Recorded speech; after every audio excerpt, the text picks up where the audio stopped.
por el artículo 48 de la Convención de la Haya sobre arreglo pacífico de las controversias internacionales. A falta de acuerdo especial, la Asamblea General fijará previa recomendación del Consejo de Seguridad las condiciones en que pueda participar en la elección de los miembros de la Corte, un Estado que sea parte en el presente estatuto sin ser miembro de Naciones Unidas. Veamos entonces lo relacionado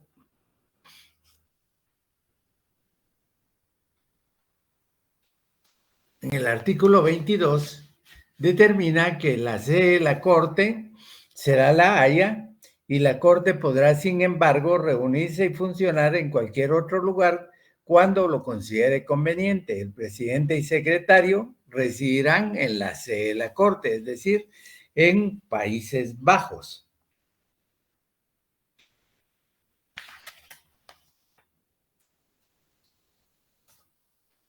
El artículo 34, veamos, es algo de los más importantes, que establece la competencia.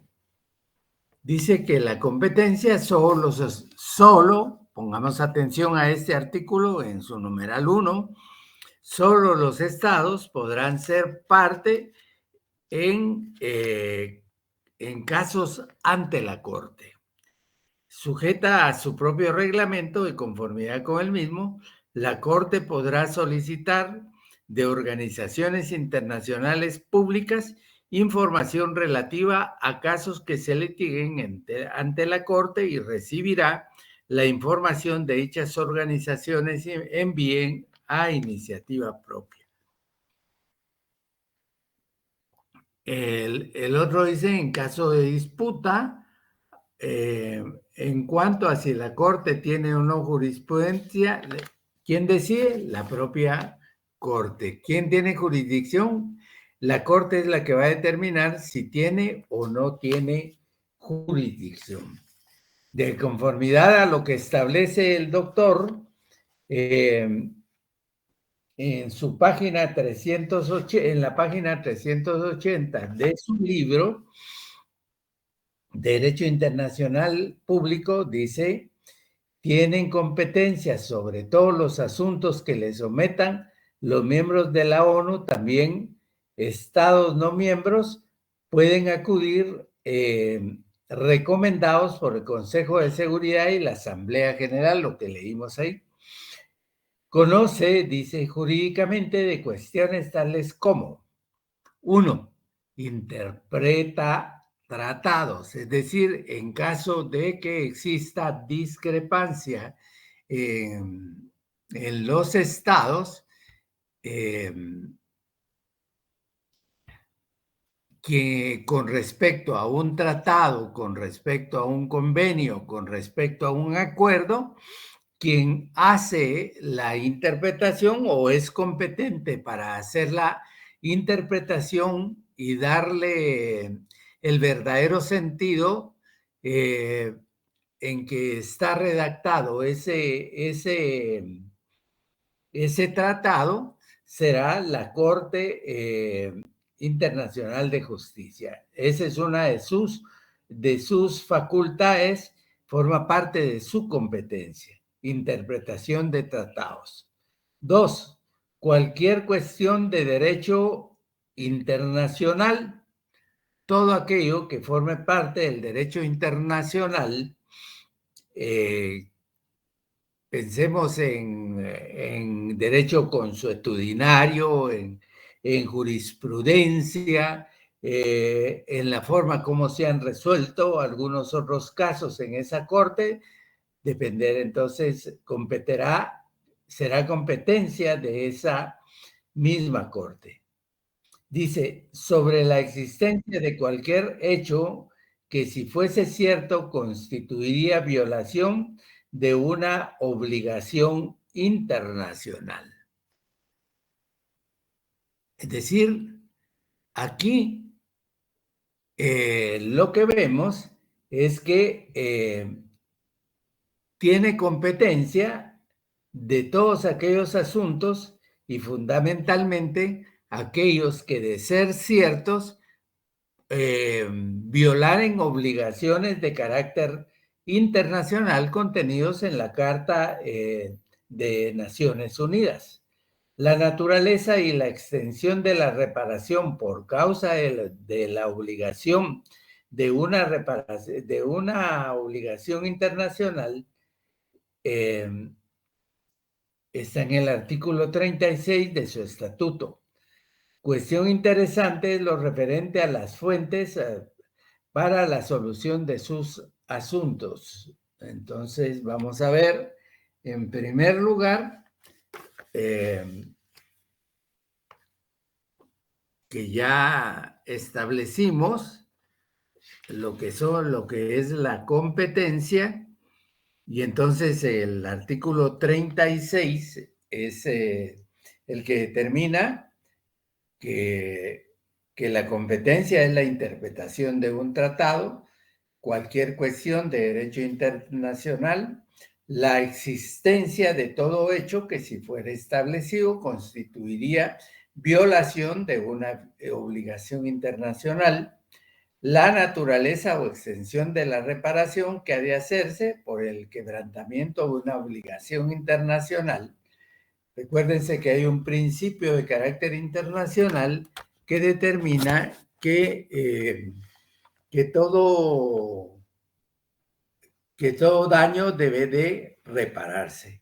Y entonces, en ese sentido, es competencia de esta Corte Internacional de Justicia que la naturaleza o extensión de la reparación que ha de hacerse por el quebrantamiento de una obligación internacional. La otra es la declaración a que se refiere este artículo, podrá hacerse incondicionalmente o bajo condición de reciprocidad por parte de varios o determinados estados o por determinado tiempo. Cuando hay varios implicados en un asunto, entonces la declaración la hace la Corte Internacional de todas maneras. Estas declaraciones serán remitidas para su depósito también. Las declaraciones que, sobre interpretación y todo lo relacionado a los convenios, realice la Corte Internacional de Justicia, será remitida para su depósito al Secretario General de Naciones Unidas a efecto de que la registre y pueda ser invocada en un momento determinado por cualquiera de las partes.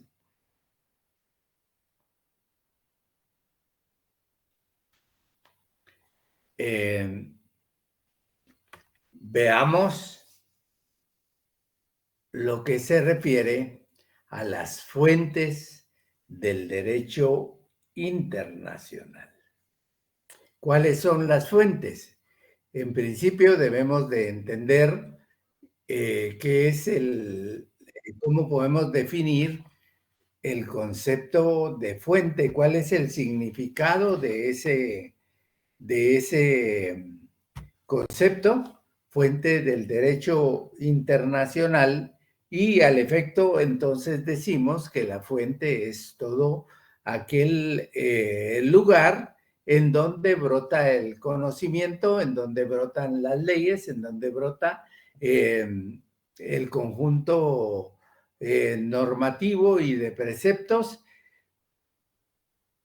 y de proposiciones que están contenidos en las normas de carácter internacional.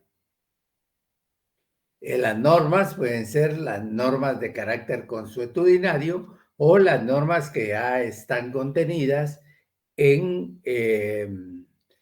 el derecho, podríamos decir, positivo, toda vez que ya han sido codificadas por parte del derecho internacional y que también las encontramos en los convenios, en los tratados y en los acuerdos internacionales a los que llegan los propios estados para regular asuntos determinados.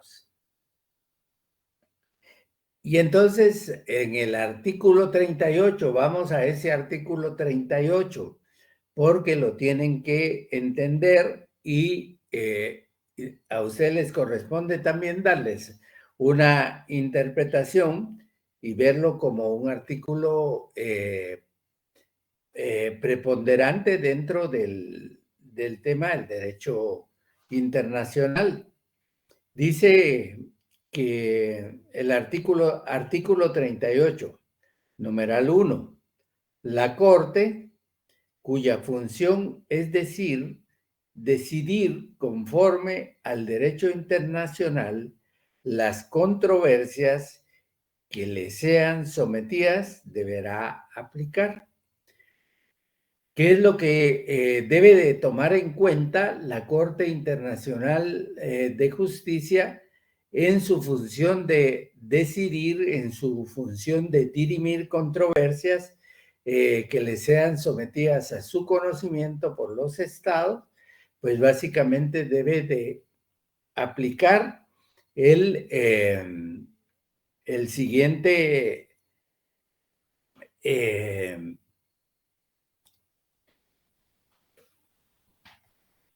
la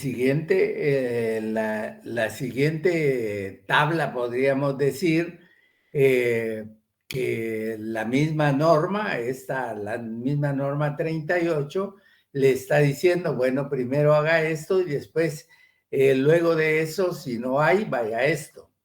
Entonces dice, la literal A del numeral 1 dice que en primer lugar debe de atender a las convenciones internacionales, sean generales o sean particulares, que establecen reglas expresamente reconocidas por los estados litigantes. En primer lugar, entonces, ¿qué tenemos? La ley, tenemos las convenciones que están contenidas o que recogen las voluntades de los estados que las han adoptado, que las han aprobado y que las han ratificado y suscrito.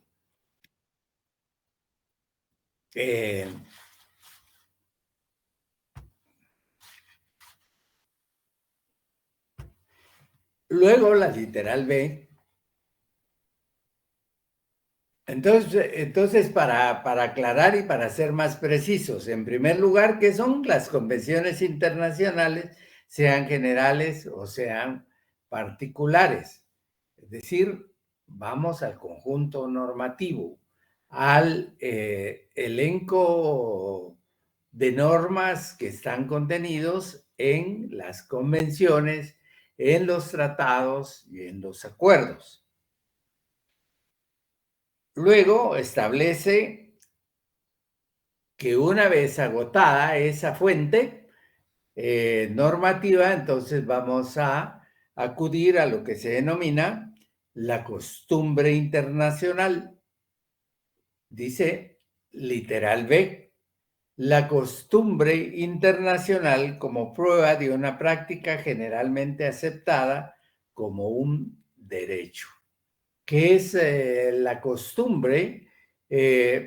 No es otra cosa que una repetición de actos reconocidos por toda una comunidad, en este caso sería una comunidad de estados, y aceptados como ley entre todas esas partes. Entonces, todos esos principios, todas esos conceptos, preceptos que emanan de esa costumbre internacional, pues básicamente deben de estar presente y tenerlos en cuenta la Corte Internacional, los magistrados, los jueces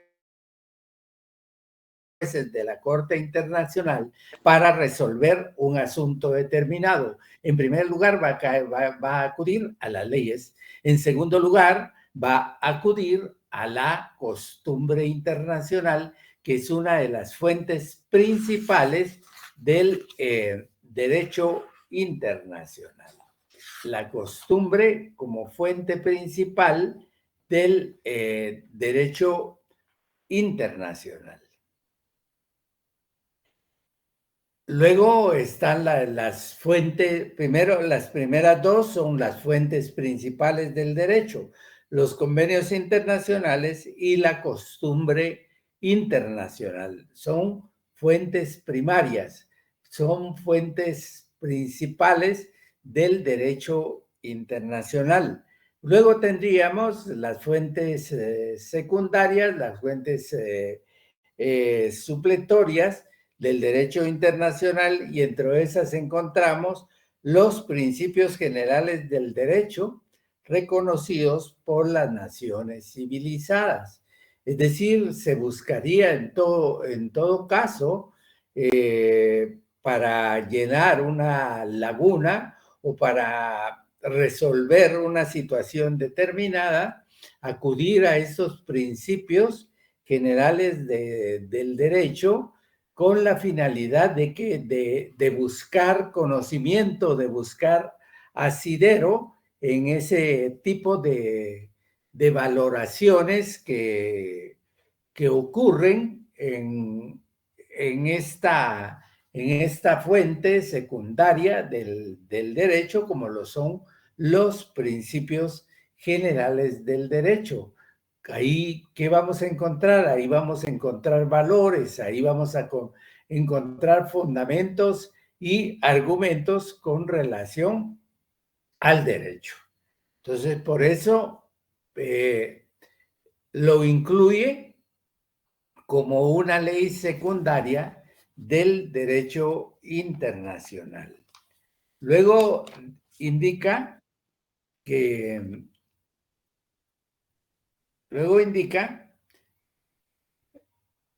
también como una fuente supletoria, una fuente secundaria del derecho internacional público, están las decisiones judiciales.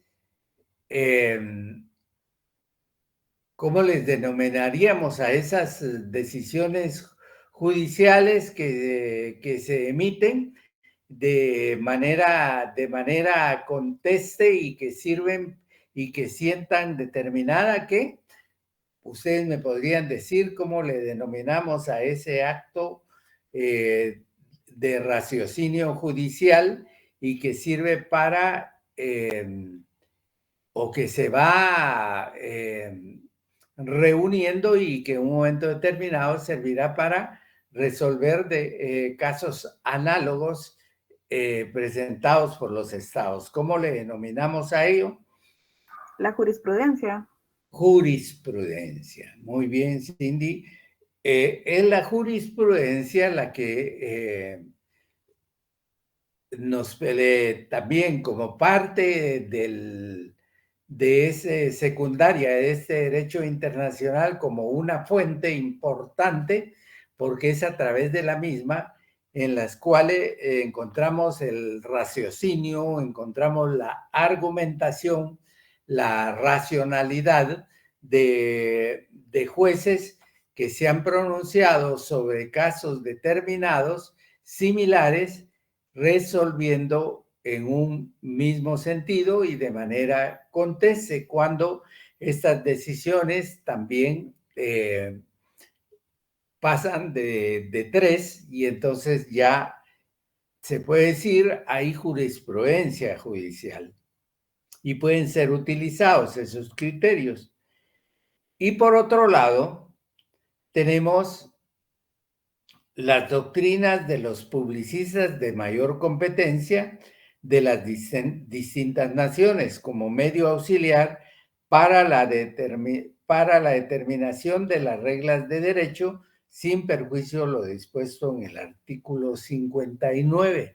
Hablamos de los publicistas, de los jurisconsultos, hablamos de los especialistas en el tema del derecho internacional que pueden escribir sendos tratados que en un momento determinado también acojan o den luces para resolver un caso específico que se ha sometido a conocimiento de esa Corte Internacional. Y por último, en el numeral 2, recordemos este numeral, este artículo 38 se divide en dos numerales, el 1 y el 2. Y el numeral 1 es el que tiene 4 incisos, a saber, literal A, literal B, literal C y la literal D. Y en cada una hace un compartimiento de las fuentes a las que obligatoriamente tiene que agotar esta corte para ir resolviendo y para ir conociendo y resolviendo un caso específico.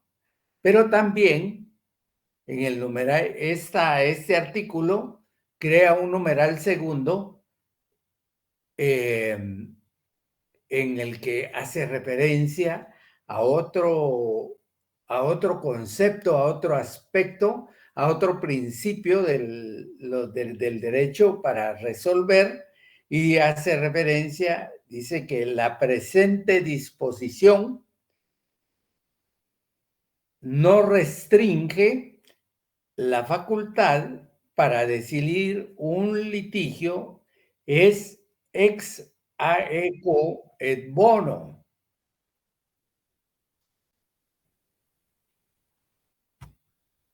Las partes así, si las partes así lo convinieren. Entonces, le deja una apertura para que no solo tome en cuenta estas fuentes que acabamos de expresar y que forman parte del numeral 1 del artículo 38, sino que también el numeral segundo le dice que no le restringe la facultad para decidir el litigio bajo principios y bajo el concepto ex aequo et bono.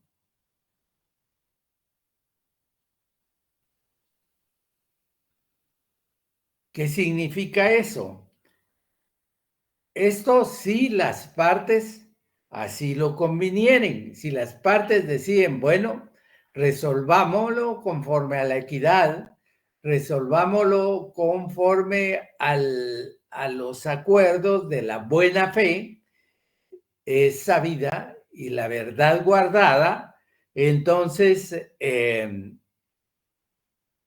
la Corte, en ese sentido, si los otros lo pidieron, puede resolver porque no le está limitando, no le está tratando para que pueda resolver también conforme a esta disposición. ¿Qué significa un litigio ex aequo et bono? Significa de acuerdo con lo correcto y lo bueno.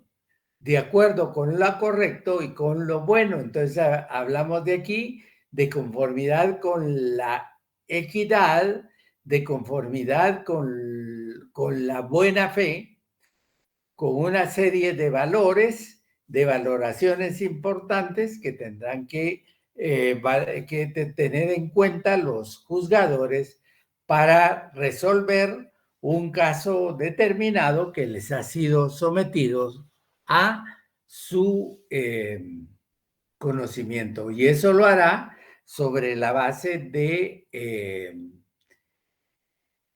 la voluntad propia de los estados, solicitando que resuelva bajo estos conceptos. Y así irá entonces resolviendo. Pregunto, ¿significado ex aequo et bono? ¿Es un latín? ¿Se los di? Correcto y bueno, o lo equitativo y bueno. De acuerdo con dice, de acuerdo con lo correcto, así va a resolver, de conformidad, va a resolver de acuerdo a lo correcto y a lo bueno, pero en esencia lo que abarca este latinazgo es de conformidad a la equidad. Tiene que ir viendo esos principios de la equidad, esa valoración que sostiene este concepto para resolver. Pero en esencia es de acuerdo a lo correcto, de acuerdo a lo bueno. Es decir, como aquella definición que daba en un momento algunos autores con respecto a qué es el derecho. Entonces, por ahí es el arte de lo justo, lo correcto y de lo bueno. Decían por allá, viendo un tanto a Santo Tomás, a San Agustín, Santo Tomás y algunos otros filósofos de ese entonces. Entonces, ahí va el significado de este concepto. Luego tenemos un procedimiento que determina en el artículo 43, es decir, más bien el procedimiento está en el capítulo 3, que titula procedimiento, y del artículo 39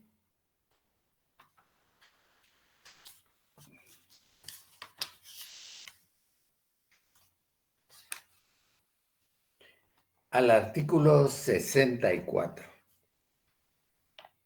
Dice que el procedimiento ahí en la Corte Internacional de Justicia consta de dos fases. Una que es escrita, donde los litigantes ingresan todas su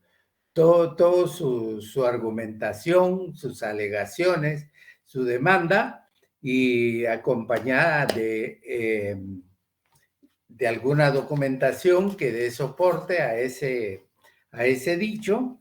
Entonces lo hace por escrito, y la otra que es oral, en donde participan ya órganos de prueba, como pueden ser testigos, como pueden ser peritos, que vayan a dar mayores resultados y conocimientos sobre el caso que se litiga.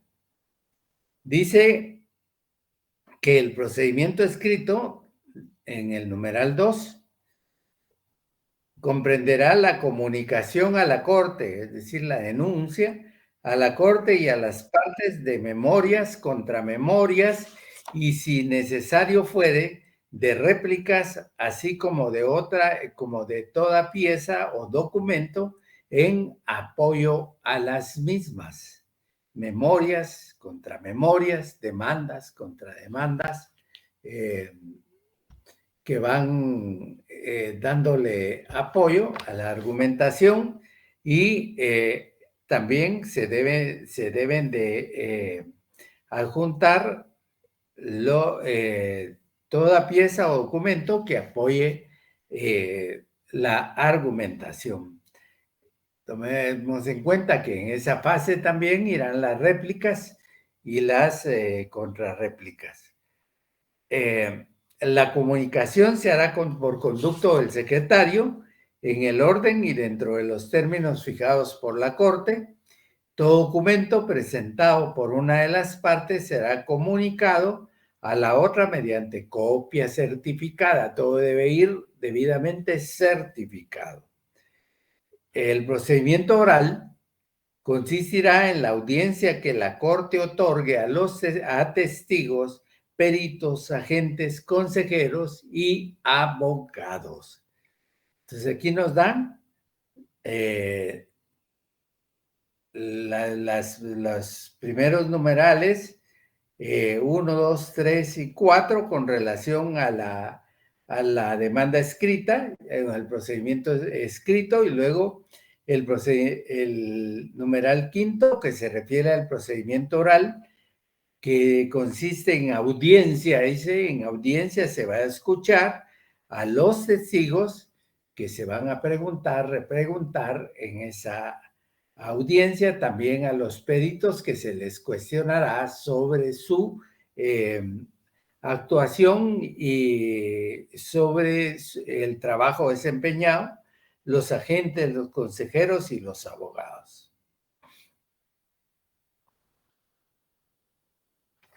Bueno, luego tiene, se seguirá el mismo procedimiento cuando se trate de obtener pruebas en el lugar de los hechos, y entonces el presidente dirigirá las vistas de la corte y en su ausencia el vicepresidente. Y así si ninguno de ellos pudiera hacerlo, presidirá el magistrado más antiguo que esté presente.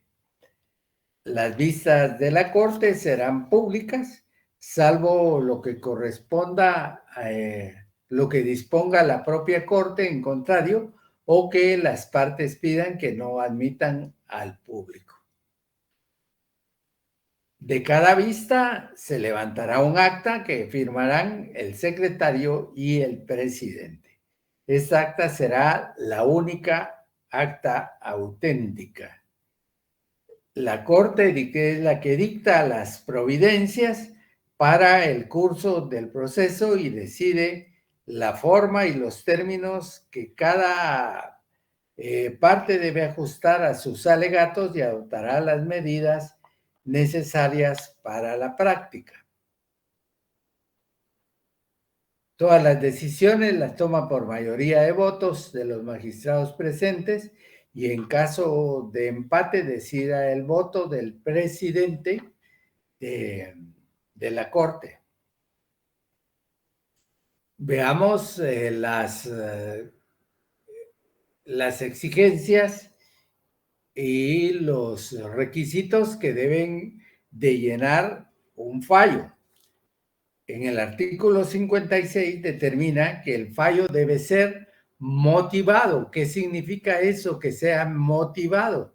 Significa que este fallo, esta resolución, esta sentencia debe de estar fundamentada y debidamente argumentada sobre la base de los hechos, sobre la base de las pruebas valoradas que se han presentado en este proceso, y de ahí la valoración que esta Corte otorga a cada uno de los medios de los órganos de prueba, de los objetos de la prueba. El fallo debe mencionar los nombres de los magistrados que hayan tomado parte en él.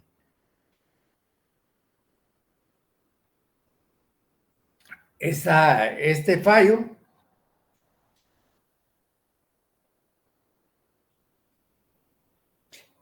si alguno de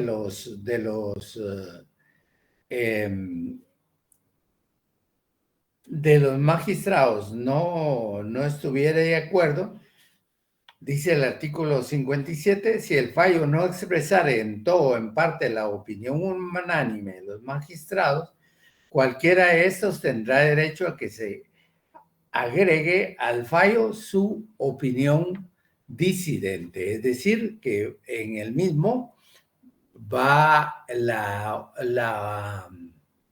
la opinión diferente, disidente de uno de los magistrados, y deberá poner las razones por las cuales él no está de acuerdo con el sentido que debe tener el fallo.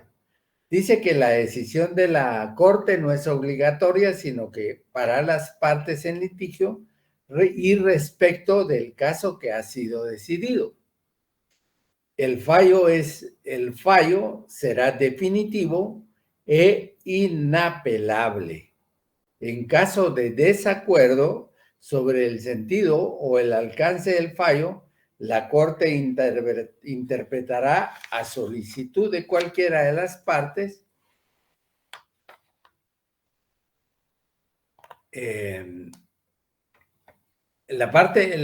como parte de su competencia hará una interpretación y solo puede pedirse revisión de un fallo cuando la solicitud se funde en el encubrimiento de un hecho de tal naturaleza que puede ser factor decisivo y que al pronunciarse el fallo fuera desconocido por la Corte y la parte que pida la revisión no lo conocían y apareció con posterioridad y esa situación es determinante para que el fallo pueda variar y dictarse en otro sentido. Esta solicitud debe formularse dentro del término de 6 meses después de descubierto el hecho nuevo y no podrá pedirse revisión una vez transcurrido el término de 10 años desde la fecha del fallo. Entonces ya vimos que la sentencia debe estar motivada, suscrita por todos los jueces, que debe de contener y adherirse el fallo disidente del magistrado que no esté de acuerdo, que razonará él mismo. Y esta sentencia es definitiva y no permite ningún tipo de apelación porque no existe ningún órgano arriba de esa corte. Y solo podrá pedirse revisión por la misma en los casos que ahí determina.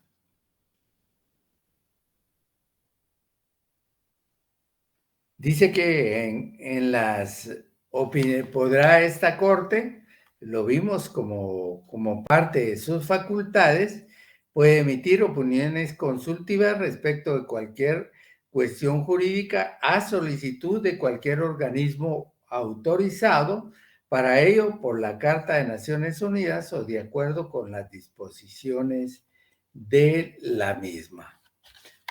Entonces, ahí damos por concluido el repaso que hicimos con relación a este normativo o este instrumento internacional que forma parte de la comunidad internacional o que rige a la comunidad internacional y del Estatuto de la Corte Internacional de Justicia. Carta de las Naciones Unidas que tienen que tenerla bien estudiada para el examen del día 23 de octubre a las 7 de la noche en el aula 212. Espero que la conozcan para que en esa aula vamos a tener nuestro examen de segundo examen parcial. ¿Cuáles son los puntos que van a ingresar, que vamos a tomar en cuenta en este examen? En primer lugar, vamos a ver todo lo relacionado a los órganos internos y externos de las relaciones internacionales. Hablamos de presidente, del jefe de Estado, del jefe de gobierno y de su ministro de Relaciones Exteriores, su canciller, que es lo mismo, o el encargado como ministro de toda la ejecución de la política exterior. Hablamos del ministro de Relaciones Exteriores. Y luego, todo lo relacionado con la Carta de Naciones Unidas. significa que no es mucho lo que va a abarcar este examen, por lo que espero que las notas sean altas, tratando de recuperar algunos puntos perdidos en el examen anterior y que no tengamos ninguna situación de que no se llegó a la zona mínima. Deben de recordarse que para el análisis que hicimos del, de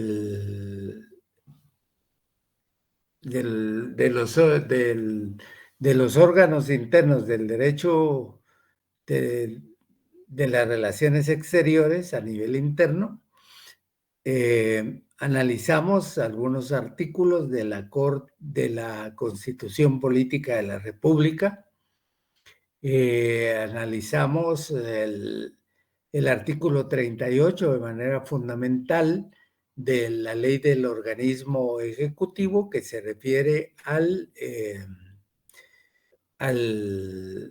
ministro de Relaciones Exteriores y sus funciones. Y por otro lado, analizamos el reglamento el acuerdo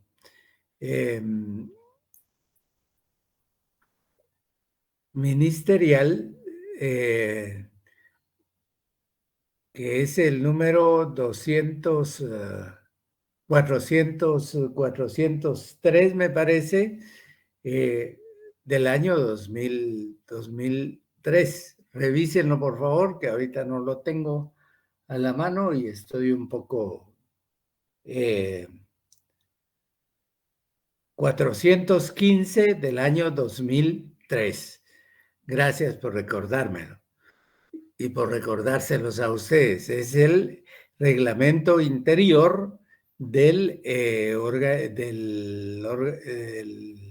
Ministerio de Relaciones Exteriores. 415-2003, reglamento del Ministerio de Relaciones Exteriores, que es un acuerdo gubernativo. Entonces, si no tienen ningún comentario o alguna pregunta con relación al examen o con relación a lo que vimos el día de hoy, yo los dejo tranquilos para que vayan a descansar, que vayan Vamos a ver qué dice Kelly, Janet Cabrera. Buenas noches, licenciado. Una consulta. Sí, ¿Usted sí. sería tan amable de proporcionarme el número de páginas del libro? El número de páginas del libro, yo se las di la vez se las escribí por acá, pero de todas maneras es de la 356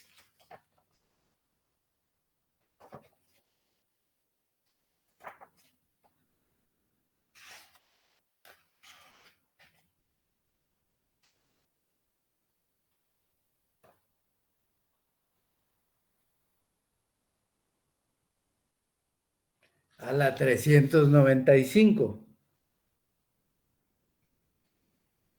Muchas gracias, licenciado. Bueno, 356, 395 del libro del doctor y leamos los instrumentos jurídicos y las copias o lo que hayamos copiado en clase. ¿Alguna otra pregunta? Si no, ahora sí, los dejo tranquilos. Buenas noches, Lick. Buenas noches, Luis. ¿Se van a poder utilizar leyes? No. Nada. No. Hoy nada. Está bueno. Gracias, Lick. Aprendamos ahí más o menos a saber qué leyes son las o qué dicen las normas.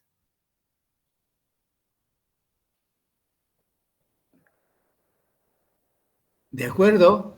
Buenas noches, Gracias, Lick. Lick. Feliz noche. Bueno, feliz noche para todos. Cuídense mucho y nos vemos el día viernes por esta misma plataforma. Gracias, Lick. Feliz noche. Bueno, feliz noche para todos, que descansen, todos y todas descansen. Gracias, Lick. Feliz noche. Bueno, feliz noche. Feliz noche, licenciado. Feliz noche, don Humberto.